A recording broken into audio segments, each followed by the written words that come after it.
Hello there, this is Jenny from Designs with Paper. Thank you so much for stopping by my channel. I have a birthday card with die cuts today, so get comfy and let's get crafty. I will be using the Honeybee Stamps Lovely Layers Tulips die set, and it does come with the layering guide included in the package. I'm also using this beautiful piece of pattern paper that Honeybee included with my order a couple months ago when I ordered this stamp set. I have cut the pieces for all 3 tulips and stems out of Nina Solar White 80-pound cardstock. My intent was to watercolor them, but I cut them out of Nina, not watercolor paper, so I had to go with plan B when I noticed that the paper was peeling really bad. I got the pigment on there with my watercolor pencil and went to add the water with a water brush, and the paper just instantly peeled up, and I realized my mistake instantly. I edited that out. You didn't need to see that. You know I make mistakes. I never claimed to be a perfect crafter. I decided then to pull out my Distress Oxide inks and ink blend the pieces of this layering set. I'm also working on this waffle flower ink blending mat or mixed media mat. I can't remember exactly what it's called. And I am using mustard seed for the yellow and abandoned coral for the pink.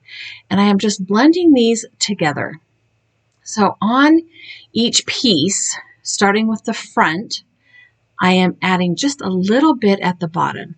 Now that first little tiny piece that looks a little bit like a cocoon, I realized later I should have blended completely with the abandoned coral because it's more like the folded down inside of a petal, but I was not thinking clearly on that.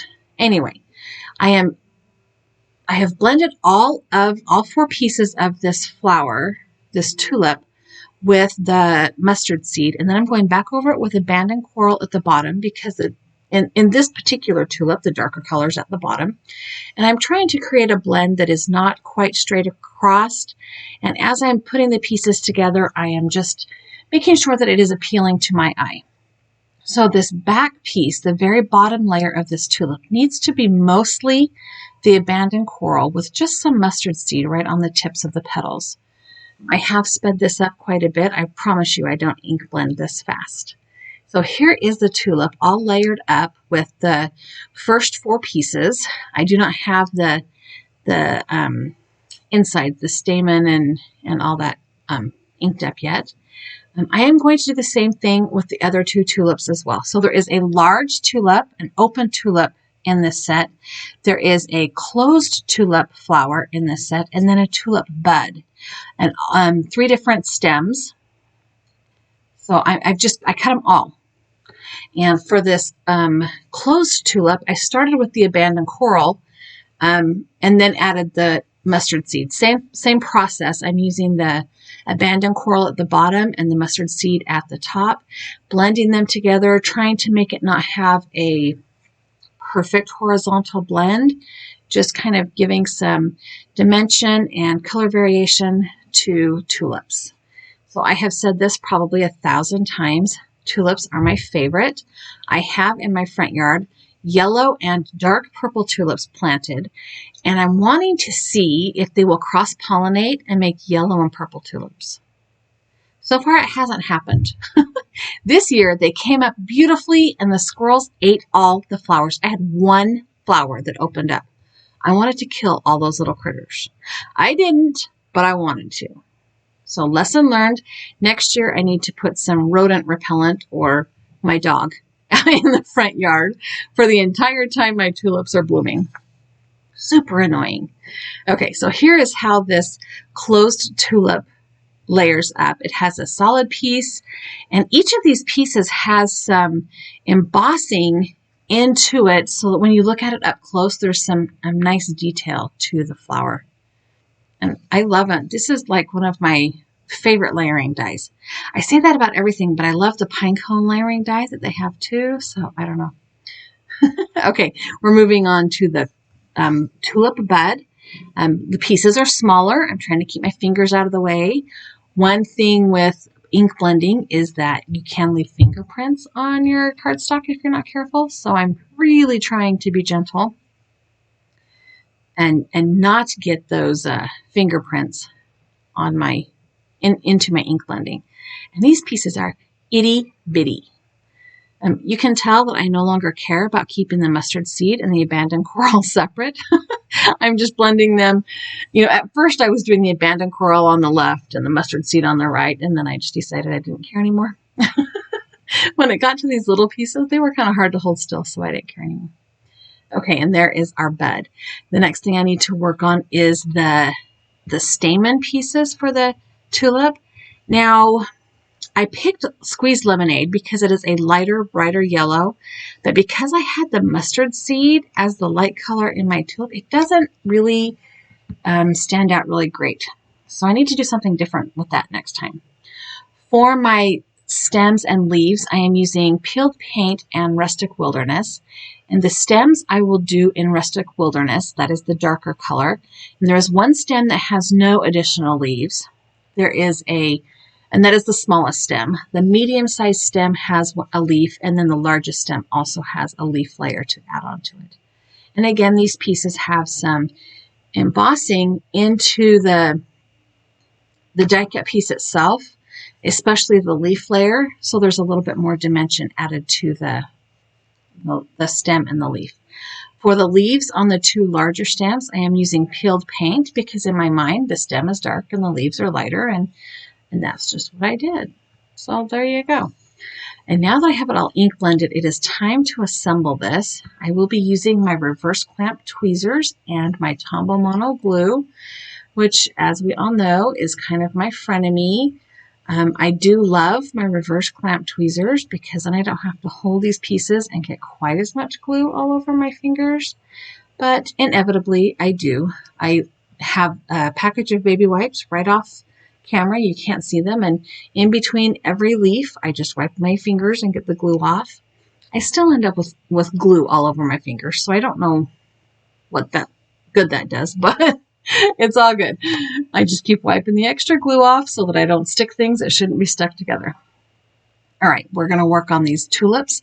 And I tentatively was going to put them together with foam tape. But with each flower having 3 and 4 pieces, they get plenty of dimension just adhering them flat. So I opted not to do that. Another thing that you could do, and dude, I just thought of this. I wish I thought about it when I was ink blending these, is take a stylus on a foam pad and kind of rub it around and have those petals curl just a little bit. So here is that little petal that I think I should have shaded the darker color, because after I get the stamen pieces put back in, it looks more like a petal falling open than the outside of the petal, at least to me. I don't know. I did decide to take that little petal off and put the stamen pieces in first and then put that piece back on. It kind of overlapped a little bit and looked a little bit more finished to my eye. It probably didn't make a difference, but in my brain, it made a difference. Okay, so second flower, same thing. There are 4 pieces to this flower, the back petal or the back layer, and then the 2 middle layers, and then one little front petal up front. That kind of makes the tulip look it's starting to open. Am I even speaking coherent English today? I'm sorry. I feel like I'm rambling just a little bit because this is kind of a repetitive process, but I've sped it up about as fast as I can and still have it be viewable. If you get it any faster, then it just becomes seizure-inducing. Let's call it that, seizure-inducing. Okay, this little bud only has 3 pieces, and it really is a pretty tightly closed little bud. In fact, when it's all said and done, I feel like the blending on this might be my favorite because it just lines up. You can just start to see how it's going to be a multicolored tulip. Okay, card assembly. We're ready to head into card assembly. I am taking this piece of pattern paper. It has got like a navy blue watercolor leaf print on the bottom, and I just thought it was perfect. There's no blue anywhere else in my card, but I thought it was perfect for this. And I am just positioning all of these tulips and stems where I think they need to go. And then I'm going to pull out a piece of Glad Press and Seal and pick up all of my pieces in one group. I am going to put the stems onto the background with my Tombow Mono glue, but then I will add some foam tape to the flower heads to kind of pop them up off of the stems just a little bit, just for a little bit more dimension. I mean, these layering dies from Honeybee don't need a lot of added dimension once you get all the pieces put together. And I totally snipped my finger cutting my foam tape that way, and I didn't even notice it until the card was done. Gratefully, it didn't bleed anywhere or anything, but I still am kind of sore. Okay, now that I have all of the adhesive on, I took the backing off of the foam tape and I've laid that on my card front. And because I used liquid glue on the stems, I can go ahead and line them back up. They've kind of shifted just a little bit and aren't quite touching the flower heads anymore, so I can go ahead and align that. And now it's time for a sentiment. Sorry, no, card base. First we will do card base. And I forgot to zoom back out, so it's super zoomed in. You can see all the lines on my scoreboard. But I have a piece of 8.5 by 11 inch yellow cardstock that I have scored in the middle at 5.5. Makes my normal top folding portrait style card. That's a US A2, 4.25 by 5.5 inches. I think that scoring your cardstock, especially when you're folding it into a top folding card, is really important. It keeps the cardstock from crinkling or cracking when you fold it in half. I am going to adhere my card panel with my ATG gun. I love this thing. It's double-sided adhesive, and if I'm careful and need to readjust, I can, but after a few minutes, once it is set in there, it does not come apart nice. You can get it apart, but you're going to tear apart your project. So it is one of my favorite, and it has like 36 oh my gosh, I can't remember if it's inches or yards. It has a ton. It's got to be 36 yards, right?